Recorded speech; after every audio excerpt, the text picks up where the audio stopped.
Welcome to the deep dive. Today we're digging into some really fascinating connections being made between the U.S., Qatar, and Saudi Arabia.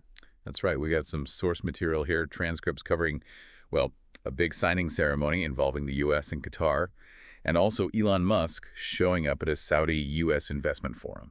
Exactly. And our mission really is to pull out the key insights. What's going on with these relationships, these economic plans, and importantly, what does it all mean for us here in the U.S.? It's quite a mix. You've got huge trade deals, defense agreements, but then also this, far out tech vision stuff. So, yeah, let's get into it and see what matters most for you, the listener. Okay, let's kick off with the U.S.-Qatar agreements. This Forbes transcript paints a picture of a ceremony in Doha. Big names there, the Qatari Emir, then President Trump, ministers, CEOs. Right, a high-level affair. And the real headline grabber seems to be this massive Boeing aircraft deal. Massive is underselling it, maybe. The report calls it the largest order of jets in the history of Boeing. Yeah, the numbers are pretty staggering. Over $200 billion mentioned, 160 jets initially, plus options for 40 more. That's not just pocket change. Definitely not. And for the U.S. side, think about the manufacturing, the jobs tied to an order like that. It's huge for Boeing and the supply chain. Absolutely. It locks in work for years. And it shows Qatar's making a serious bet on, well, its airline, Qatar Airways, and probably its role as a global travel hub using American planes. And it wasn't just commercial aircraft, was it? There were defense agreements signed, too. Correct. The transcript mentions a statement of intent on defense cooperation, kind of a general framework, but also specific letters for things like MQ-9B aircraft. Those are advanced drones, reconnaissance, surveillance capabilities. So we're talking intelligence gathering, regional security, more hardware, strengthening that defense link between the U.S. and Qatar. Exactly. It points to a deeper strategic alignment, in a pretty complicated part of the world. These aren't just symbolic gestures. They're concrete capability boosts for Qatar, likely working closely with the U.S. And then there was this overall joint declaration of cooperation signed by the Emir and President Trump. What did that signal? Well, the quotes highlighted give us a sense of the messaging. The Emir talked about strengthening the relationship, dealing with the regional situation, standard diplomatic framing, but important. Right. And President Trump. He really hammered the economic angle for the U.S. He called that Boeing deal a record, emphasized the investment in American products, American jobs. Makes sense from his perspective. He also mentioned a longtime friendship with the Emir, something personal beyond just politics. Yeah, he did. And interestingly, he also sounded positive about Saudi Arabia in that context, calling the Saudi leader a great man and a friend of the Emir. Painting a picture of maybe improving ties or at least interconnectedness in the region. Seems like it, especially given some of the past tensions. He mentioned talking about Russia, Ukraine, and Iran, too, though no specifics on what was decided. Just shows the breadth of the talks. Right. And there was even a quick aside about the media and his appreciation for Qatar's development. Kind of a typical Trump tangent, maybe. Perhaps. It adds a bit of flavor to the formal proceedings anyway. Okay, so that gives us a good picture of the U.S.-Qatar side. Big money, defense ties, strategic alignment.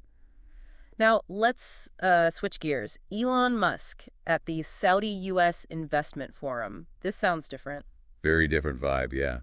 Less formal signing, much more about the future. The whole setting in Saudi Arabia under royal sponsorship was themed around basically moving beyond oil. Towards innovation, technology. Exactly. And having Musk there, alongside President Trump at the time, really signaled the U.S. interest in, well, being part of that transition, or at least encouraging it. And Musk didn't just talk about the future. He brought some of it with him, the Optimus robots. He did. Demonstrated them for the Saudi crown prince and President Trump. Apparently, one even did the Trump dance, the YMCA. Seriously? Wow, okay, that's memorable. A bit theatrical, maybe.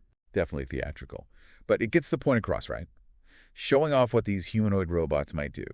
And Musk's vision for them is incredibly ambitious. How ambitious? He's talking tens of billions of robots eventually, like everyone having a personal robot assistant. He used a C-3PO-R2-D2 analogy. Like Star Wars in real life. And the economic potential he mentioned. Immense. He floated the idea it could unlock maybe 10 times the current global economy. Leads to this concept of universal high income. Okay, that sounds utopian. Maybe a bit far-fetched for now. What about more grounded impacts? Like for industries here in the U.S., could we see these robots anytime soon? Well, that's the key question, isn't it? The new term stuff is probably more about manufacturing, logistics, maybe helping out in healthcare or elder care where there are labor shortages here. Right, places where automation is already happening, but maybe taking it a step further. Exactly. Even if it's incremental at first, it could boost productivity, change jobs. But yeah, the universal high income thing is a longer term, more speculative idea. Did he acknowledge any risks? I mean, AI, advanced robots. People get nervous. Oh, yeah.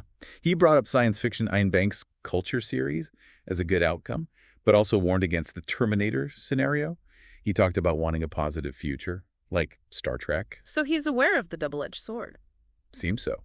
And his goal with X.AI, his AI company, he framed it as creating a maximally truth-seeking AI. An AI that tries to understand the universe, figure out reality. A truth-seeking AI, that's an interesting concept.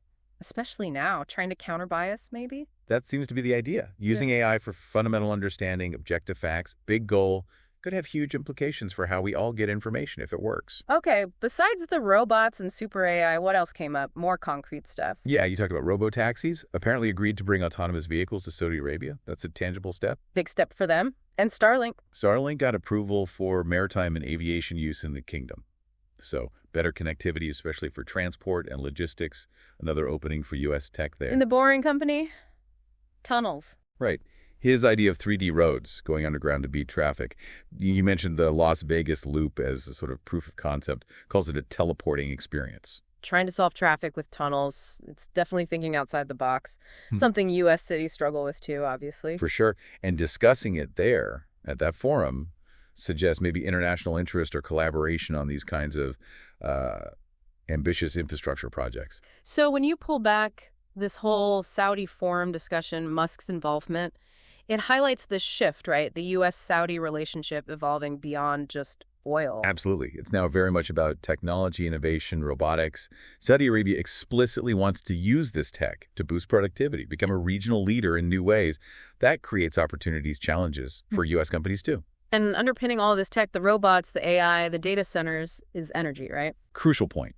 Musk apparently discussed the energy mix needed. This digital age, especially with AI, is incredibly power hungry. So that conversation about energy sources, efficiency, sustainability, it's vital and very relevant for the U.S. energy sector and strategy too. Okay, so wrapping this up. We've seen these really significant moves. With Qatar, it's huge economic deals, especially that Boeing order impacting U.S. manufacturing, plus deeper defense ties. Right. Big dollars, clear strategic partnership elements. And then with Saudi Arabia, it's this forward-looking vision presented by Musk Robotics, AI, new infrastructure discussed in the context of transforming their economy, and the long-standing U.S. partnership. Exactly. It's this fascinating blend of traditional geopolitics and economics meeting these almost sci-fi technological ambitions. Which brings us to the final thought for you, our listener. When you see these major investments, these technological leaps being discussed and planned with international partners, how do you think this might actually change things here in the U.S.? Yeah, what could the ripple effects be on the U.S. economy, on jobs, maybe even on your daily life in the next few years, given these shifting alliances and this push towards AI and automation? What new questions should we be asking ourselves about where this is all heading? Definitely gives you a lot to chew on. Thanks for taking this deep dive with us. We'll catch you next time.